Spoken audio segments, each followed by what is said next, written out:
Let me ask you this. All right. What would you advise a man who wants to get married? A young brother, he believes, you know what, He being a gonna tell single him life, no. that's Don't not for do it. him. No. Hold up. Being a single life is not for him. That's not his personality. That's not, he doesn't want to go out there and bang multiple women. That's not his personality. He's an introvert. It's like, hey, I'm all right coming home eating oatmeal every single day. What would you advise him? Because if you're saying the probability of the likelihood of a marriage not lasting, what would you tell him? I would say, young man, have you traveled the world? You've traveled the world. Okay, what about he doesn't have no interest to travel the world? Like, no, that's not for me. Well, I would say, young man, how can you make a decision about your life if you don't know all the options?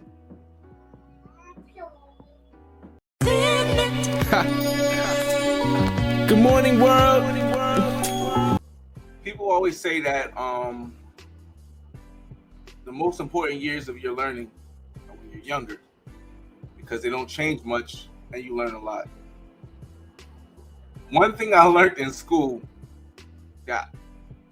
even before I got my degree in accounting, one thing I learned in school that has carried me through my whole life is percentage and how it works. I knew if I got a 90 or above in my class, I got an A.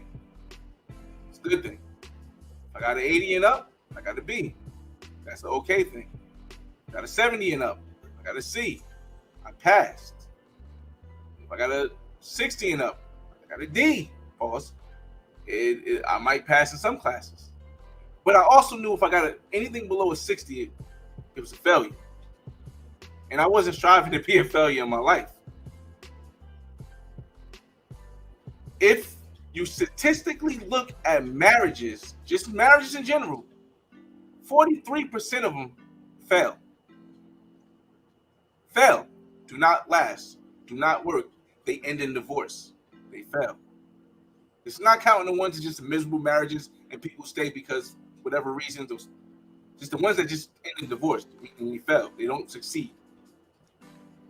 So first, I would never get married because, again, percentages. Statistically, I know that's not the best idea to do, especially when 90% of the men that get married end up losing majority of stuff for what they have. When it comes to marrying or bringing a woman from overseas, I look at it the same way. Statistics, percentages. 70 to 75, I believe, percent of the people who bring their women from overseas, doesn't matter which country, Dominican Republic, Cuba, Colombia, Portugal, Africa, 70% of those marriages, 70 to 75% of the marriages based on Google, end in divorce. And or relationships end in separation. 70%.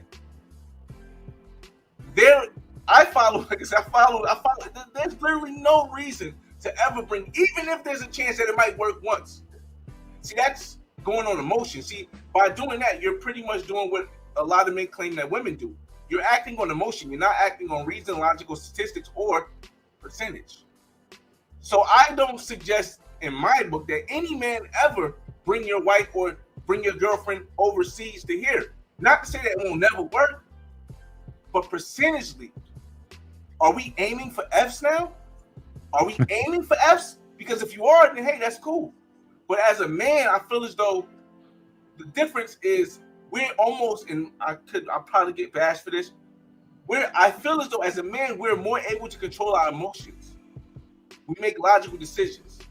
So if you're going into it saying, oh, because I can speak Spanish and I was able to communicate with her, that percentage is going to change. No, it doesn't.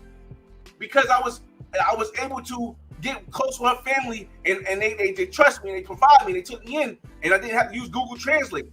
It's going to change. No, that percentage still doesn't change. So, I mean, I'm not saying don't do it. I'm just saying as a man who's not emotionally controlled, who's logistically controlled, I would never suggest it.